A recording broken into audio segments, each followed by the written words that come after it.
Mga kababayan, Assalamualaikum warahmatullahi wabarakatuh. Madayaw maayong adlaw kaninyong tanan. Magandang araw sa inyong lahat.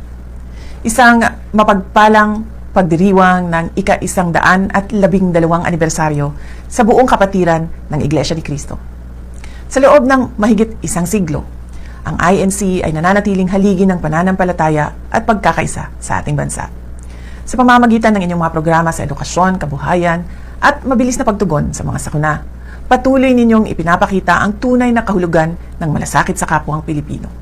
Hindi lamang sa Pilipinas, kundi sa iba't ibang panig ng mundo. Sa panahong nahaharap ang ating lipunan sa mga pagsubok sa ekonomiya at moralidad, ang inyong disiplina at matatag na pamumuno ay gumagabay sa ating mga kababayan tungo sa katwiran at kapayapaan. Kaisa ninyo ako sa panalangin para sa patuloy na pag-unlad ng iyong kawan, sa gabay at pamamahala ng inyong kapatid na Eduardo V. Manalo.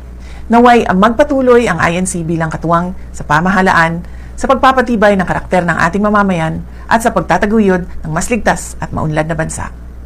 I wish the entire Iglesia ni Cristo a blessed anniversary. May your shared faith and devotion continue to strengthen the foundations of our nation. Maligayang anibersaryo! Mga kababayan, mahalin natin ang Pilipinas. Ibalik natin ang tapang at malasakit. Ang lahat ng ating ginagawa ay para sa Diyos, sa bayan at sa bawat pamilyang Pilipino. Syukran.